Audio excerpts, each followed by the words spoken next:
나는 70년을 살며 깨달았습니다.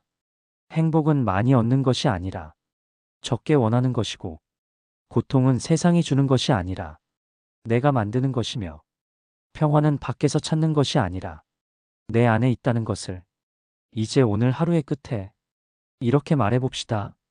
살아보면 알지요. 몸보다 더 아픈 것이 생각일 때가 많다는 것을. 아무 일도 일어나지 않았는데 혼자서 불안해지고, 아직 오지 않은 일을 걱정하고, 이미 끝난 일을 후회하며 스스로를 괴롭히는 시간들. 살다 보면 몸이 아픈 것보다 생각이 아픈 날이 더 많습니다. 아직 일어나지 않은 일을 혼자서 걱정하고, 이미 지나간 일을 계속 붙잡고, 바꿀 수 없는 일을 스스로 괴로워하며 마음이 지칠 때가 많지요. 오늘은 이 생각의 무게를 줄이는 법을 한 철학자의 입을 빌려 조용히 이야기해 보려 합니다. 바로 쇼펜하우어입니다. 19세기 독일의 철학자 아르투어 쇼펜하우어. 그는 인간의 마음을 누구보다 깊이 들여다본 철학자였습니다.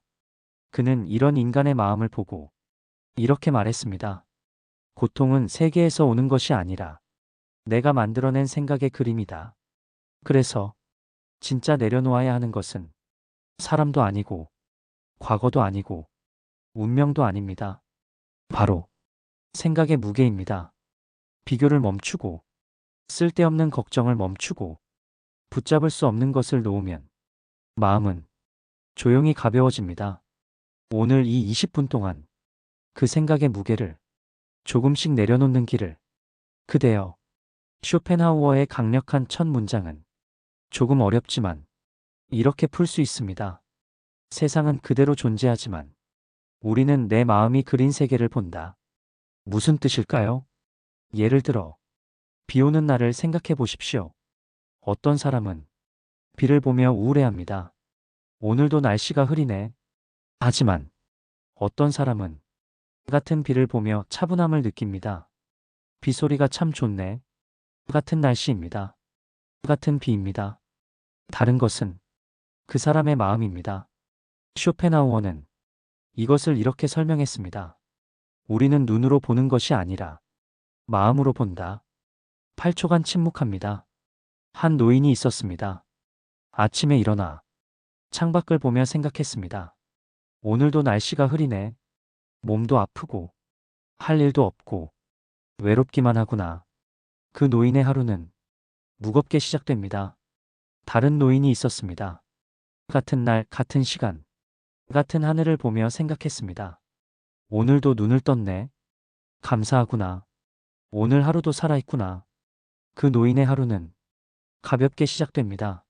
세상은 같은 세상인데 마음이 다른 세상을 만듭니다. 그래서 쇼펜하우어는 말합니다. 슬픔은 세상에서 오는 것이 아니라 세상을 바라보는 내 마음에서 온다. 60대, 70대의 우리는 너무 많은 일을 겪었습니다. 그 경험이 마음에 색을 칠했지요. 어떤 분은 어두운 색으로 칠해져 세상이 온통 어둡게 보이고, 어떤 분은 회색빛으로 칠해져 세상이 무겁게 보입니다. 하지만 이제는 그 색을 조금 흐리게 하고, 조금 가볍게 하고, 조금 따뜻하게 바꾸는데 집중해도 괜찮습니다. 세상을 바꾸는 것이 아니라 세상을 보는 내 마음을 조금 바꾸는 것. 그것이 쇼펜하우어가 말한 지혜입니다. 그대여, 우리가 괴로운 이유의 80%는 현재의 고통이 아닙니다. 대부분은 아직 오지 않은 일 때문입니다. 잠시 생각해 보십시오. 지금 이 순간, 그대는 어떻습니까? 지금 이 순간, 몸이 아픕니까? 지금 이 순간, 무언가 위험합니까? 지금 이 순간, 큰 문제가 있습니까? 아마도 대부분은 지금 이 순간은 괜찮을 것입니다. 그런데 왜 마음이 괴롭습니까? 8초 침묵합니다. 병원 예약이 내일인데 오늘부터 벌써 걱정하고, 자식 문제는 아직 일어나지 않았는데 내가 먼저 불안해하고, 돈이 아직 부족하지 않은데 미래를 걱정하고, 상대가 아무 말도 하지 않았는데 먼저 상처받습니다. 쇼펜하우어는 이것을 정확히 꿰뚫어 보았습니다. 그는 이렇게 말했습니다. 우리는 실제의 고통보다 상상 속의 고통에 더 크게 흔들린다. 한 할머니가 있었습니다. 손주가 감기에 걸렸다는 말을 듣고 밤새 잠을 이루지 못했습니다. 저 아이가 폐렴으로 악화되면 어쩌나, 병원에 입원하면 어쩌나, 혹시 더 큰 병은 아닐까? 하지만 다음 날 전화를 해보니 손주는 이미 나았습니다. 약 한 번 먹고 하루 자고 나니 괜찮아진 것입니다. 할머니는 실제로 일어나지 않은 일로 혼자서 밤을 지새운 것입니다. 그래서 쇼펜하우어는 고통을 줄이는 방법을 아주 단순하게 말했습니다. 일어나지 않은 일은 일어난 것처럼 대하지 마라. 60대 이후의 마음이 약해지는 이유 중 하나는 미리 걱정하는 습관입니다. 평생 가족을 돌보고 책임지며 살아왔기에 미리 걱정하는 것이 책임감이라고 생각했습니다. 하지만 미리 걱정한다고 일이 해결되지는 않습니다. 오히려 그대의 마음만 지치게 할 뿐입니다. 그러니 오늘은 이 한 문장을 기억해 봅시다. 오늘의 고통만 오늘 다루면 된다. 내일 일은 내일 걱정해도 늦지 않습니다. 아니, 내일이 되면 그 걱정은 이미 사라져 있을지도 모릅니다.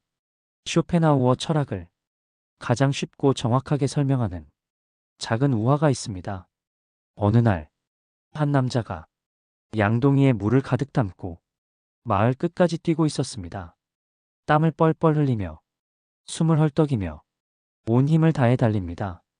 너무 힘들어 보이기에 길가에 앉아있던 노인이 물었습니다. 젊은이, 왜 그렇게 달리는가? 남자가 외쳤습니다. 이 물 한 통을 떨어뜨리면 안 됩니다. 노인은 천천히 물었습니다. 누가 자네에게 이 무거운 양동이를 들고 달리라고 했나? 남자는 잠시 멈춰서서 생각했습니다. 그리고 깨달았습니다. 아무도요, 그냥 제가 스스로 들고 달린 겁니다. 잠시 10초 침묵합니다. 그대여, 우리의 인생도 같습니다. 이미 끝난 말을 마음속에서 되씹고 또 되씹고 가족의 문제를 내가 다 짊어지려고 하고 지나간 실패를 계속 들고 달리고 젊을 때의 후회를 지금까지 손에 쥐고 있습니다. 하지만 중요한 건 이것입니다. 그 무거운 양동이를 누가 들라고 했습니까? 잠시 8초 침묵합니다. 대부분은 내가 스스로 들고 달린 것입니다. 아무도 그대에게 그 무거운 짐을 지고 평생을 살라고 하지 않았습니다. 그대가 스스로 집어들었을 뿐입니다. 그렇다면 이제는 내려놓아도 됩니다. 누가 뭐라고 하지 않습니다.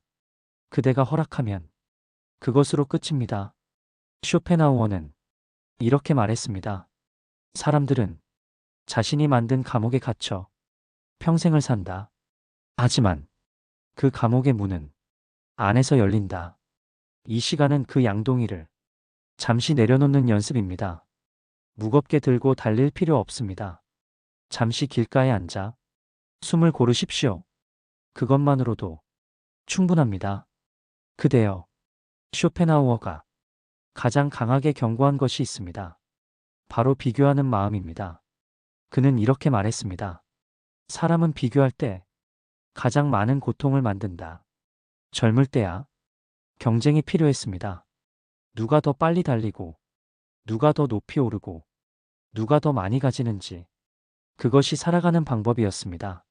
하지만 60대 이후에는 비교란 그저 마음을 깎아내리는 도구일 뿐이지요.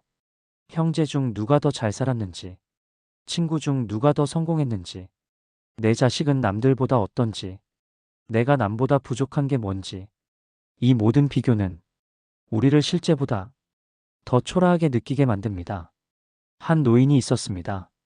평생 성실하게 살았고, 가족을 잘 돌봤으며, 나름대로 행복했습니다. 그런데 동창회에 갔다가 친구들을 만나고 왔더니 갑자기 우울해졌습니다. 저 친구는 큰 집에 살고, 저 친구는 자식이 의사가 됐는데 나는 뭘 한 걸까? 그날 밤 노인은 잠을 이루지 못했습니다. 하지만 생각해 보십시오. 동창회 가기 전까지 그 노인은 행복했습니다. 비교하는 순간 행복이 사라진 것입니다. 쇼펜하우어는 이것을 명확히 말했습니다. 비교는 행복의 가장 잔인한 적이다. 자신의 삶을 살지 못하고 남의 삶과 견주는 순간 모든 만족은 사라진다. 그대여, 그대는 누구와도 비교할 필요가 없습니다. 그대의 인생은 그대만의 것입니다. 남이 무엇을 가졌든 그것은 남의 것이고 그대가 무엇을 가졌든 그것은 그대의 것입니다. 그러니 오늘은 누구와도 비교하지 말고 오늘의 나만 바라봅시다. 그것이면 충분합니다. 그대가 오늘 하루를 평안하게 살았다면 그것만으로 그대는 성공한 것입니다. 두 명의 정원사가 있었습니다. 첫 번째 정원사는 항상 옆집 정원을 바라보며 불평했습니다. 저 집 장미는 왜 저렇게 빨리 피어? 저 집 잔디는 왜 저렇게 푸르지? 왜 나는 저 사람처럼 안 될까? 그는 하루에도 몇 번씩 담장 너머를 바라보았습니다. 그래서 정작 자기 정원을 돌보지 못했습니다. 잡초는 자라고 꽃은 시들고 나무는 말랐습니다. 두 번째 정원사는 옆집을 거의 보지 않았습니다. 그저 오늘 뽑을 잡초만 뽑고 오늘 줄 물만 주고 오늘 손볼가지 하나만 다듬었습니다. 매일 아침 일찍 일어나 자기 정원만 바라보았습니다. 오늘은 이 장미에 물을 주어야겠다. 오늘은 저 구석 잡초를 뽑아야겠다. 그는 남의 정원에는 관심이 없었습니다. 세월이 지났습니다. 어떤 정원이 더 아름다웠을까요? 당연히 옆집을 보지 않은 정원사의 정원이었습니다. 첫 번째 정원사는 그제야 깨달았습니다. 내가 남의 정원만 보느라 내 정원을 망쳤구나. 잠시 10초 침묵합니다. 쇼펜하우어는 이 우화를 보면 이렇게 말할 것입니다. 그대의 마음도 정원이다. 남의 정원을 볼수록 내 정원은 황폐해진다. 하지만 내 정원만 돌볼수록 내 정원은 아름다워진다. 60대, 70대에는 옆집이 아니라 내 마음의 정원이 중요합니다. 오늘 그 정원에 잡초 하나만 뽑아도 충분합니다. 오늘 한 송이 꽃에 물 한 모금만 주어도 충분합니다. 남의 정원과 비교하지 마십시오. 그대의 정원은 그대만의 것입니다. 이제 잠시 눈을 감거나 아니면 그냥 조용히 화면을 바라보아도 좋습니다. 먼저 천천히 숨을 들이마시고 천천히 내쉬어 봅니다. 잠시 8초 침묵합니다. 숨을 들이마실 때 숨이라고 생각하고 숨을 내쉴 때 쉼이라고 생각합니다. 들숨, 날숨. 이제 머릿속에 어떤 생각이 떠오르는지 조용히 지켜보십시오. 걱정이 떠오를 수 있습니다. 후회가 떠오를 수 있습니다. 불안이 떠오를 수 있습니다. 그 생각을 좋다, 나쁘다 판단하지 마십시오. 그저 말하십시오. 또 하나의 생각이 지나가는구나. 이건 불안이라는 생각이구나. 이건 후회의 생각이구나. 그리고 그 생각이 강물 위에 떠 있는 나뭇잎처럼 천천히 흘러가도록 그저 두십시오. 붙잡지 말고, 흔들지 말고, 쫓아가지도 말고, 그저 흐르게 둡니다. 생각은 강물입니다. 그대가 붙잡지 않으면 저절로 흘러갑니다. 쇼펜하우어는 이렇게 말했습니다. 생각을 통제하려 하지 마라. 다만 관찰하라. 관찰하는 순간 그대는 생각의 주인이 된다. 오늘 이 시간은 생각을 고치는 시간이 아니라 생각을 지나가게 하는 시간입니다. 천천히 숨을 들이쉬고 내쉬면서 그대 안의 고요함을 느껴보십시오. 잠시 15초 침묵합니다. 천천히 눈을 뜨십시오. 그대여, 우리가 나이가 들수록 더 많은 것을 잃습니다. 건강도 줄고 사람도 떠나고 능력도 예전 같지 않습니다. 젊을 때는 무엇이든 할 수 있을 것 같았는데 이제는 할 수 없는 것이 더 많아졌습니다. 하지만 쇼펜하우어는 이 시기를 다른 방식으로 보았습니다. 그는 말했습니다. 현명한 사람은 바꿀 수 없는 것을 붙잡고 괴로워하지 않는다. 대신 바꿀 수 있는 것에 집중한다.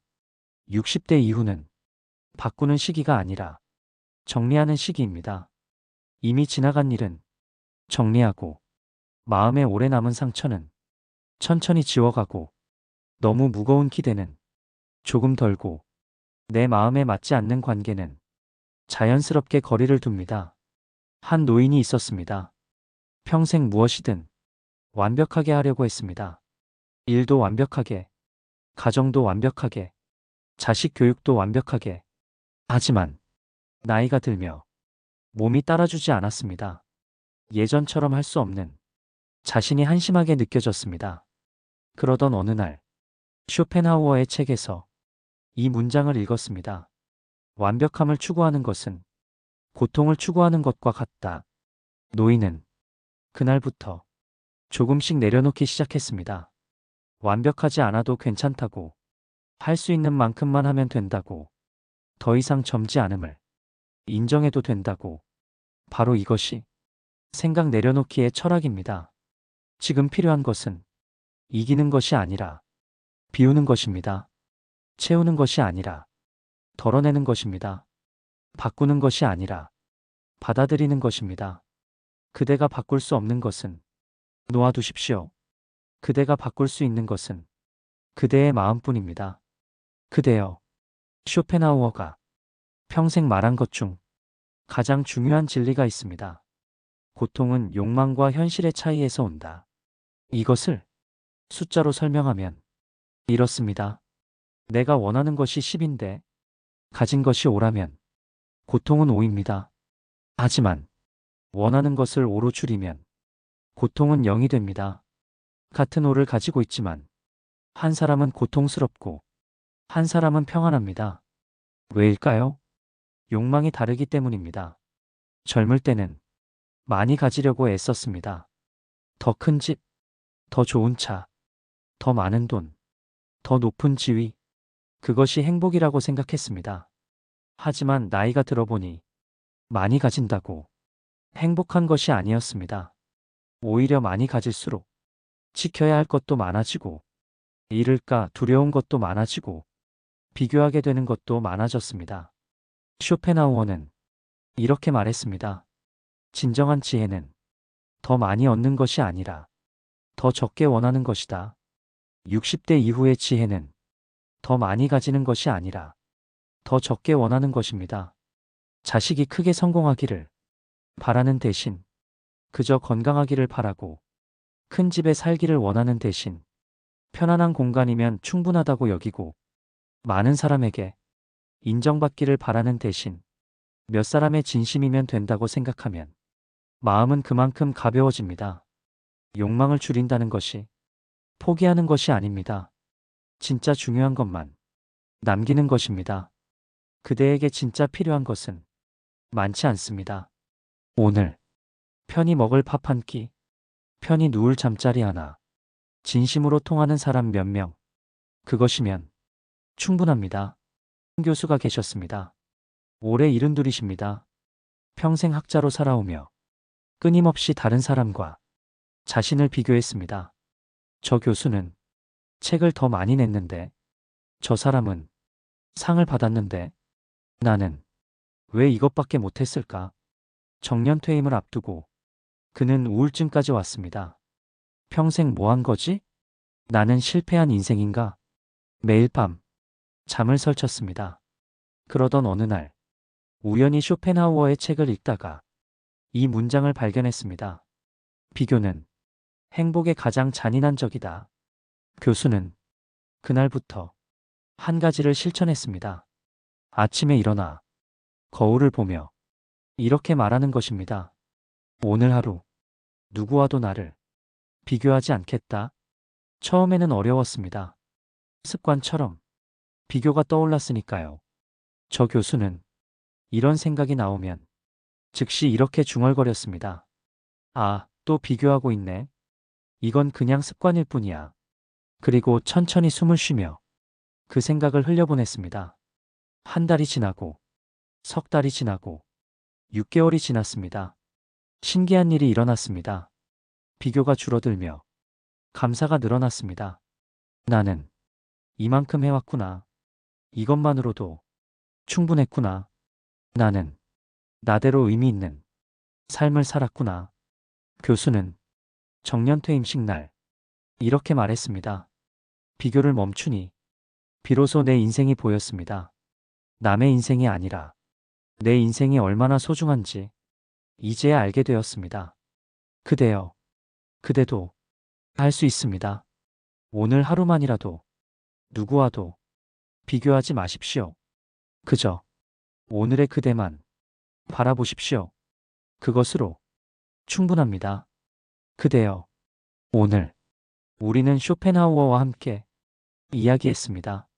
고통은 세상에서 오는 것이 아니라 내가 만들어낸 생각의 그림에서 온다는 것. 비교는 행복을 앗아가는 가장 무서운 적이라는 것. 아직 오지 않은 일을 미리 걱정할 필요는 없다는 것. 무거운 짐은 내려놓을 수 있을 때 비로소 인생이 가벼워진다는 것. 그리고 생각은 붙잡지 않으면 스스로 사라진다는 것을요. 쇼펜하우어는 말년에 이런 글을 남겼습니다. 나는 70년을 살며 깨달았다. 행복은 많이 얻는 것이 아니라 적게 원하는 것이고, 고통은 세상이 주는 것이 아니라 내가 만드는 것이며, 평화는 밖에서 찾는 것이 아니라 내 안에 있다는 것을 이제 오늘 하루의 끝에 이렇게 말해봅시다. 그래, 오늘은 하나만 내려놓자. 큰 것을 내려놓으려고 하지 않아도 됩니다. 작은 생각 하나만 조금 가볍게 내려놓아도 마음은 어제보다 훨씬 편안해질 것입니다. 이 영상을 듣는 모든 분들의 마음이 오늘보다 내일 더 가벼워지기를 진심으로 바랍니다. 편히 주무십시오. 다음 영상에서 또 만나요. 구독과 좋아요, 댓글로 응원해 주시면 감사하겠습니다.